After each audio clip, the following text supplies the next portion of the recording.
The week began with Jimmy Kimmel stepping onto his stage, the familiar lights and applause greeting him as he prepared for what would become one of his most talked-about monologues. The energy in the studio was different that night, charged with anticipation, but also a sense of unease.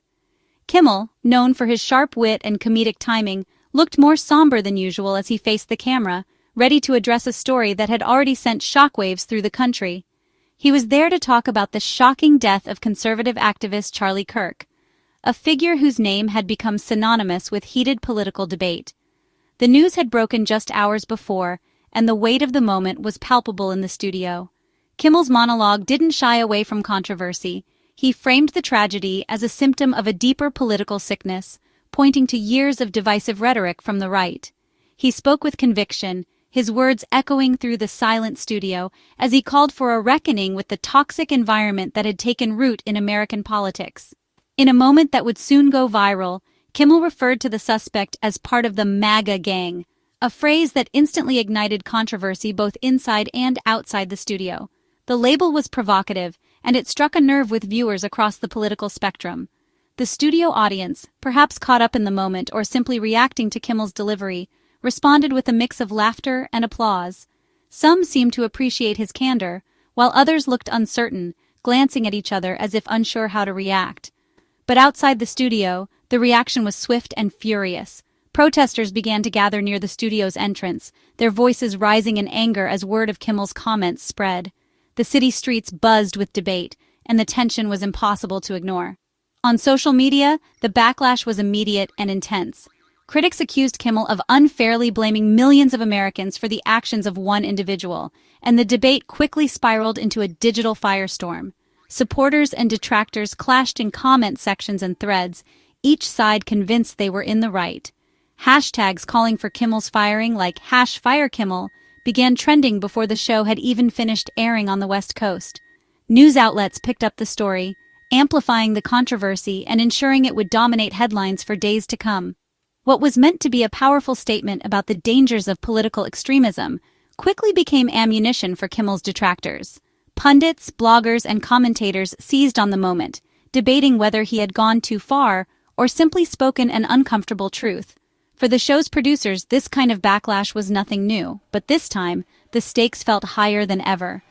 The team scrambled behind the scenes, monitoring the reaction in real time and bracing for the fallout that was sure to follow.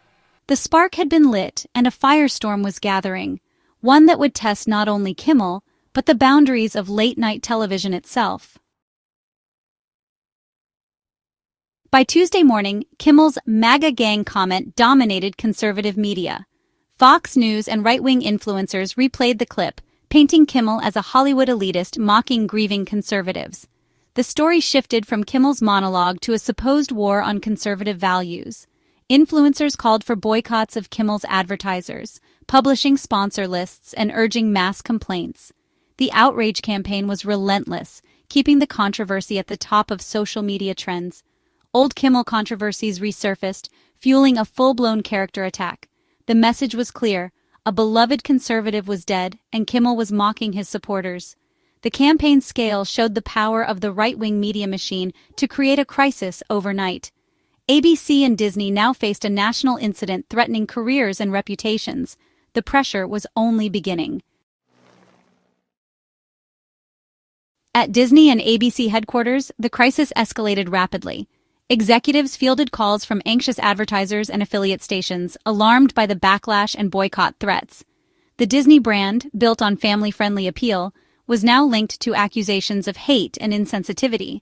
PR teams drafted statements ranging from defending Kimmel to offering apologies, while legal teams assessed liabilities. Some executives pushed for a quick on-air apology to calm the storm. Others warned this would set a dangerous precedent. The debate pitted business pragmatism against creative and political principles. Kimmel's long tenure and loyal audience complicated the decision. As the day wore on, the pressure mounted with no clear resolution. The controversy threatened not just a show, but the company's core values and business relationships. The stakes had never been higher. As Disney and ABC executives huddled behind closed doors, the tension was palpable. The media camped outside, waiting for any sign of a decision, while rumors swirled about what would happen next. Meanwhile, Jimmy Kimmel was backstage, preparing for Tuesday's show with a sense of determination. He was fully aware of the uproar his previous comments had caused, and the pressure from both the public and his own network was mounting. But instead of backing down or offering an apology, Kimmel made a bold choice.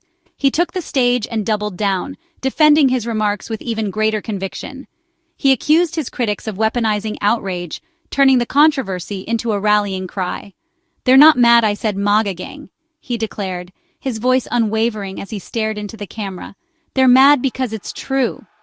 The audience reacted with a mix of shock and applause, sensing the gravity of the moment.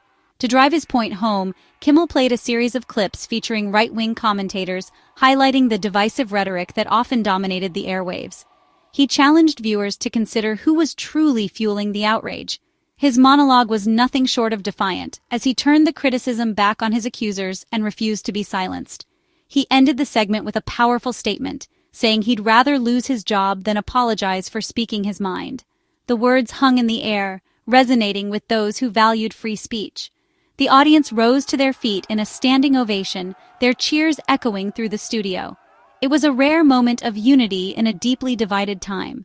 But for the network executives watching from behind the scenes, this was a nightmare scenario. The stakes had never been higher. The controversy quickly escalated into a full-blown crisis, dominating headlines and sparking heated debates across the country.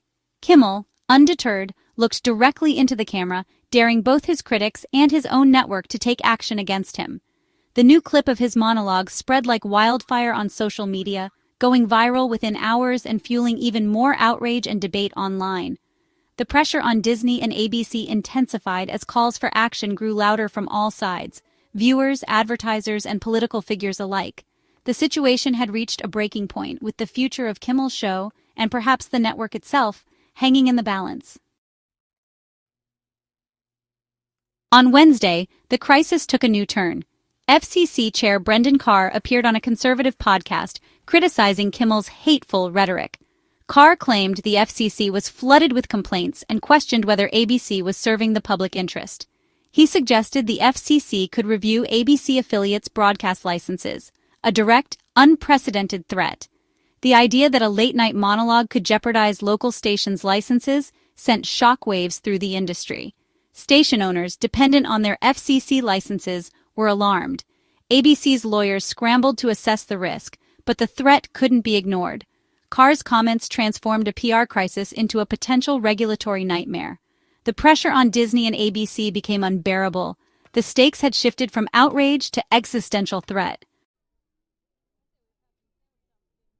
Carr's threat gave local station owners the cover they needed.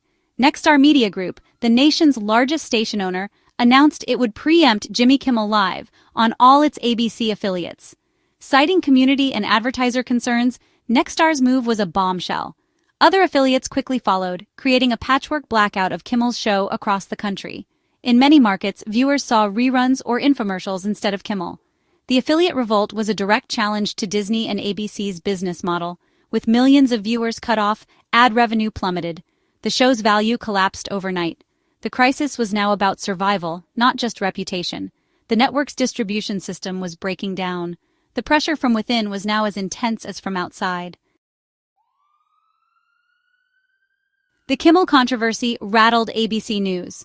Journalists saw the campaign against Kimmel as a broader attack on media freedom. Many felt solidarity with Kimmel, fearing that caving to pressure would chill their own reporting. Internal debates raged over free speech and the network's responsibility to defend its talent.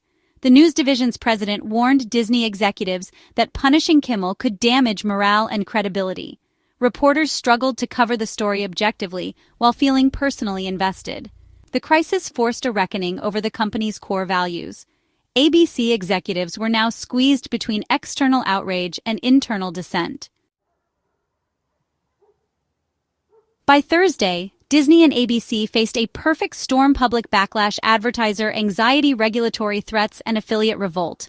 The financial math was brutal. Ad revenue was vanishing, legal costs mounting, and the company's stock price slipping. The fight was alienating key business partners and distracting from core operations. Executives concluded that a permanent cancellation was too drastic, but doing nothing was untenable. Forcing an apology was off the table. Kimmel wouldn't comply. The solution, a temporary suspension of Jimmy Kimmel Live. This would signal seriousness, cool the outrage, and buy time to reset relationships. It was a strategic retreat, not a surrender. The company hoped it would be enough to stop the bleeding. On Thursday afternoon, ABC made a stunning announcement: the immediate suspension of Jimmy Kimmel Live. The news sent shockwaves through the entertainment industry, as few expected such a drastic move from one of television's most influential networks. In its official statement, ABC carefully avoided assigning blame to any individual or group. Instead, the network cited a need for reflection, emphasizing the importance of engaging with both affiliates and advertisers before making any further decisions. The language was measured, but the underlying tension was unmistakable. For at least a week, reruns would fill the late-night slot as the network weighed its options.